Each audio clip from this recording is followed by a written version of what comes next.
Liberals tend to oppose manly honor, not so much to promote gender equality, but just as part of their primordial attraction to the disciplined conformism of an institutional bureaucratic ethos, right? The hygienic conception of life cannot tolerate male individualism, exuberance, and aggressiveness, right? These are all primitive virtues that threaten our rational social order. So equal protection review is merely the ideological facade behind which liberalism targets these traditional virtues.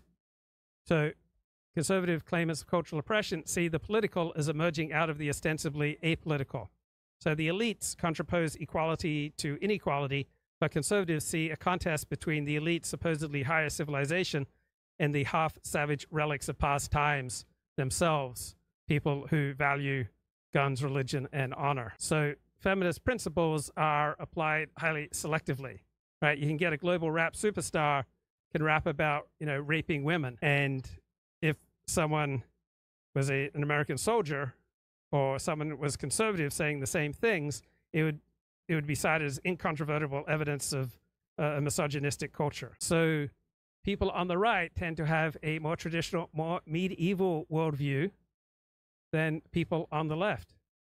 Right? People on the right, in having a medieval worldview, believe that honor, order, morality, meaning exist outside of one, and that the meaning in your life is shaped and constrained by your ability to fit into this objective order of things. It's the background against which you make sense of your life, right? Living a full life from this traditional medieval perspective means recognizing your place within a wider order and acknowledging your dependence on a greater order.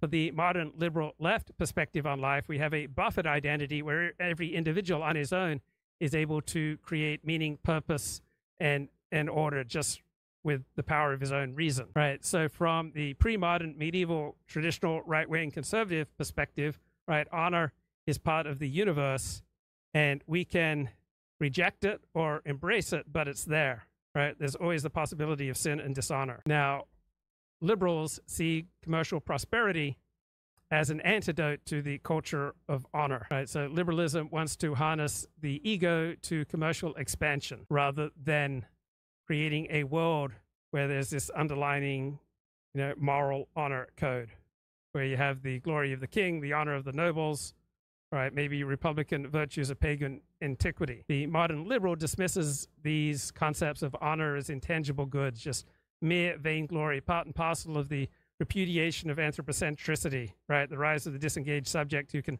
step back from inherited traditional religious worldviews.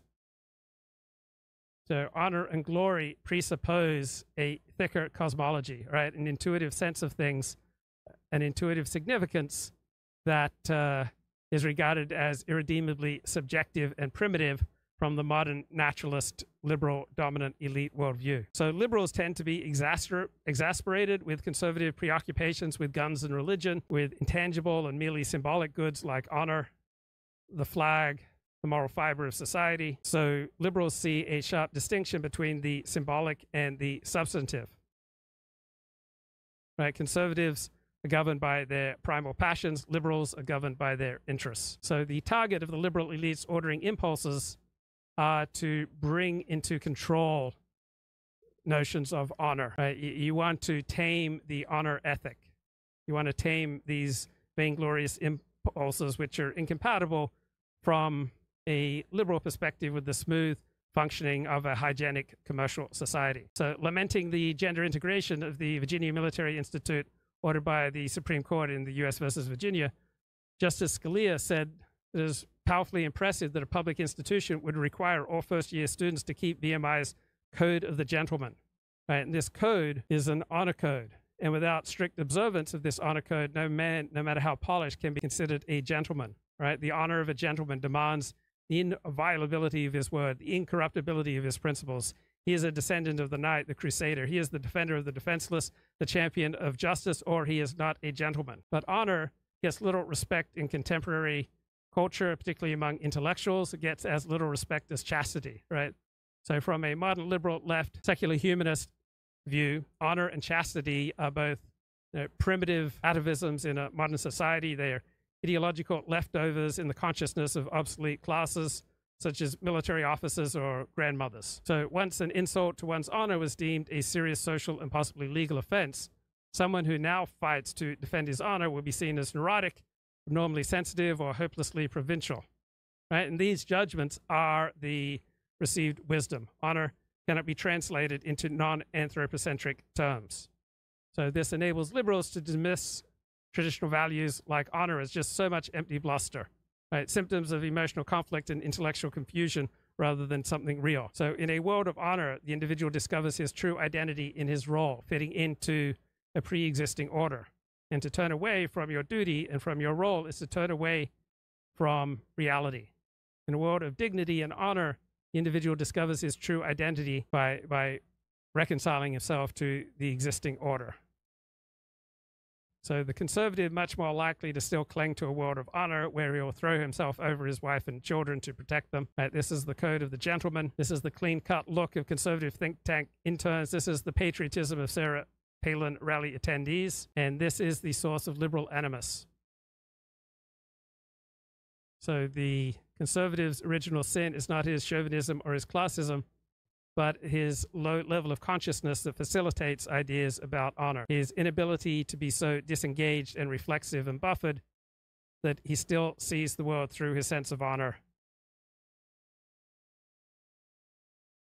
There's a visual obstruction in their way, and that's why they didn't act quicker.